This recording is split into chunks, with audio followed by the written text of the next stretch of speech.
अडानी के भ्रष्टाचार को उजागर करने की सजा मुझे 6 महीने जेल के रूप में मिली। और आपको याद होगा कि देश की संसद में मैंने नारा लगाया था प्रधानमंत्री जी के सामने कि मोदी अडानी भाई भाई देश बेच के खाई मलाई। क्योंकि 18 महीने पहले हिंडनबर्ग की एक रिपोर्ट आई जिससे पूरा देश और पूरी दुनिया अचंभित रह गए। वो रिपोर्ट क्या कह रही थी? वो रिपोर्ट यह कह रही थी कि दुनिया के तमाम घोटालेबाजों को इकट्ठा करके भारत से मनी लॉन्ड्रिंग करके अडानी ने हजारों करोड़ रुपए मॉरिशस में फर्जी कंपनियां बना के चैन चुंग लिंग, नासिर अली, इन लोगों के माध्यम से फर्जी कंपनियां बना के हजारों करोड़ रुपए लगाया। और उन्हीं कंपनियों के जरिए गौतम अडानी का भाई विनोद अडानी भारत में शेयर बाजार को बढ़ाने के लिए, अपने कंपनियों के शेयर को बढ़ाने के लिए, अपने कंपनियों के शेयर को ओवर वैल्यू करने के लिए, यानी वास्तविक वैल्यू शेयर की उतनी नहीं है, उसमें फर्जी कंपनियां बना के विदेशों से पैसा लगाया गया और शेयर का दाम बढ़ाया गया। वास्तविक दाम शेयर का उतना नहीं है, लेकिन बाहर से फर्जी कंपनियां बना के विनोद अडानी के माध्यम से हजारों करोड़ रुपए हिंदुस्तान में अडानी की कंपनी में लगाया गया, उसके शेयर का दाम बढ़ाया गया। और जब हिंदुस्तान के छोटे निवेशक, आम आदमी, मिडिल क्लास के लोग उस शेयर को बड़े दामों पे खरीदते हैं तो कुछ दिन बाद वो शेयर की वैल्यू जब घटती है तो उनका पैसा डूब जाता है। और याद रखिएगा, न्यू पेंशन स्कीम, देश के लाखों कर्मचारियों की पेंशन, एनपीएस, उसका पैसा भी शेयर मार्केट में लगता है। एलआईसी का पैसा भी शेयर मार्केट में लगता है। और अगर वहां यह घपला और घोटाला हो रहा है तो अडानी का पैसा नहीं डूब रहा है, इस देश के आम आदमी का पैसा डूब रहा है। यह सरल भाषा में हमें समझना चाहिए। यह अडानी का पैसा नहीं डूब रहा है, उसने तो भ्रष्टाचार कर रखा है। यह देश के लाखों करोड़ों लोगों का गाढ़ी कमाई का पैसा जो शेयर बाजार में वो लोग लगाते हैं, वो पैसा डूब रहा है।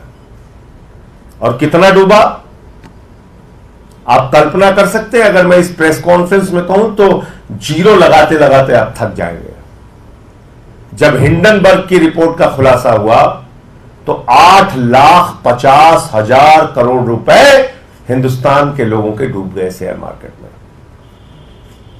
8,50,000 करोड़ रुपए।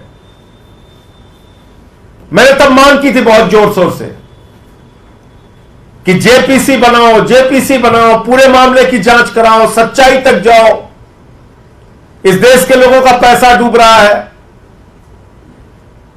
अडानी ने फर्जी कंपनियां विदेशों में बना के अपनी कंपनियों के शेयर बढ़ाए हैं, उसके दाम बढ़ाए हैं, पैसा गलत ढंग से लगाया गया। खुलेआम ये मनी लॉन्ड्रिंग का मामला है, भ्रष्टाचार का मामला है। एक आवाज नहीं सुनी गई मेरी। मोदी जी ने क्या किया? मोदी जी ने कहा इसको पकड़ के जेल में डालो। उठा के मुझे जेल में डाल दिया गया। 6 महीने में जेल में रहा। जुर्म यही था, मैं फिर दोहरा रहा हूं, वो नारा संसद में, मोदी अडानी भाई भाई देश बेच के खाई मलाई। और आज क्या खुलासा हुआ है? माननीय सर्वोच्च न्यायालय में मामला गया। माननीय सर्वोच्च न्यायालय ने कहा इस पूरे प्रकरण की जांच सेबी करेगा। सेबी इस पूरे प्रकरण की जांच करेगा। सेबी ने अपनी जांच शुरू की, सेबी ने अपनी रिपोर्ट दाखिल की और 2023 के मई महीने में जो रिपोर्ट सेबी ने सुप्रीम कोर्ट में दाखिल की वो बड़ी हास्यास्पद है। आप सुनेंगे तो आपको मजाक लगेगा। सेबी सुप्रीम कोर्ट में कह रहा है कि हम ऐसे जुड़े 13 मामलों की जांच कर रहे हैं और ये कर रहे हैं वो कर रहे हैं, और बाद में कह रहे हैं हमें पता नहीं है कि कहां तक ये जांच जाएगी, ये एक दिशाहीन जांच है, हुजूर कुछ गड़बड़ी तो हुई है लेकिन हम बता नहीं सकते गड़बड़ी किसने की है। क्या करिए सीबी सुप्रीम कोर्ट में, हुजूर कुछ गड़बड़ी तो हुई है, किसने गड़बड़ी की है, क्या गड़बड़ी की है, यह हम बता नहीं सकते, और यह जांच दिशाहीन है, अंतहीन है, किस ओर जाएगी, कब तक चलेगी, यह हमें पता नहीं। तो क्यों बोला सेबी ने? सेबी अध्यक्ष ने क्यों बोला ये? इसका खुलासा कल हिंडनबर्ग की नई रिपोर्ट में हुआ है। और वो क्या कहती है नई रिपोर्ट? कि सेबी की अध्यक्ष माधवीपुरी बुच और उनके पति धवल बुच ने लगभग $10 मिलियन उन्हीं फर्जी कंपनियों में लगाए हैं, उन्हीं फंड्स में लगाए हैं जिसकी इनको जांच करनी थी।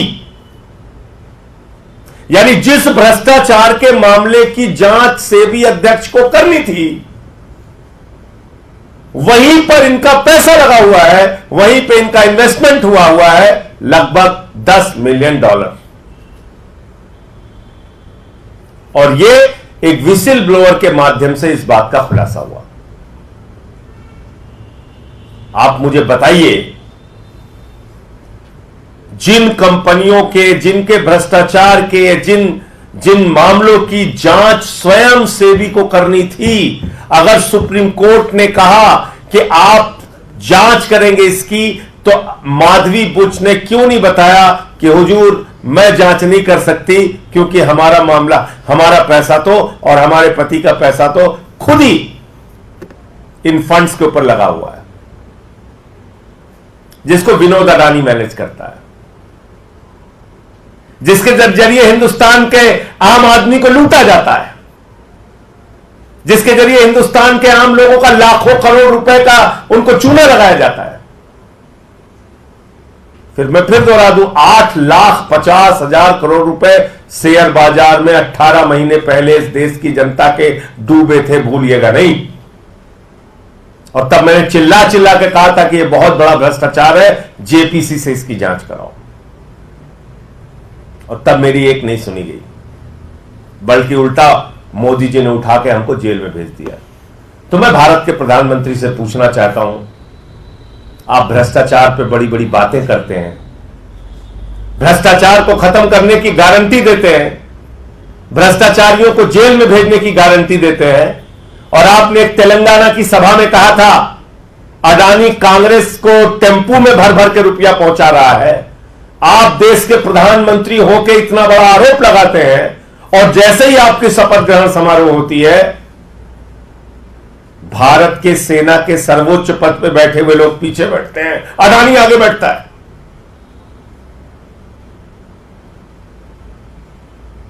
यह आपकी असलियत है प्रधानमंत्री जी। इसलिए अडानी का घोटाला, यह अडानी का घोटाला नहीं है, यह भारत के प्रधानमंत्री नरेंद्र मोदी का घोटाला है, यह भारतीय जनता पार्टी का घोटाला है, जिसने पूरा देश अपने दोस्त के हवाले कर दिया। हिंदुस्तान के एयरपोर्ट की जमीन, हिंदुस्तान के सारे, लगभग सारे एयरपोर्ट एक एक करके अडानी को दिए जा रहे हैं। रेल अडानी को, सेल अडानी को, कोयला की खदान अडानी को, गैस अडानी को, पानी अडानी को, बिजली अडानी को, सड़क अडानी को, सीपोर्ट अडानी को, सब कुछ आप एक व्यक्ति के नाम नीलाम करने जा रहे हैं। और आपने प्रभु श्री राम को भी नहीं बख्शा, भगवान श्री राम की नगरी को भी आपने नहीं बख्शा। जो जमीन भारतीय सेना के लिए आरक्षित थी, 13,000 एकड़ जमीन आपने उठा के अपने दोस्त अडानी को दे दिया, अयोध्या में, प्रभु श्री राम की नगरी में। आप ना राम के हैं, ना आम के हैं, ना किसी काम के हैं प्रधानमंत्री जी। आपका एक ही मकसद है, अपने दोस्त के नाम पूरे देश को नीलाम करना।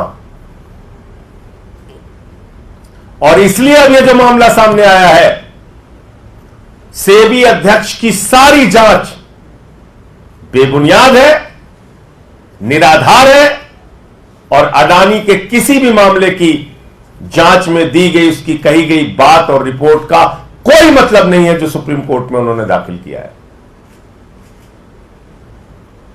माननीय सर्वोच्च न्यायालय को इसका संज्ञान लेना चाहिए, क्योंकि तथ्य छुपाए गए, सच्चाई छुपाई गई सुप्रीम कोर्ट से। सरकार ने झूठ बोला सुप्रीम कोर्ट में। अब नए खुलासे के बाद उसका संज्ञान लेना चाहिए, नंबर 1।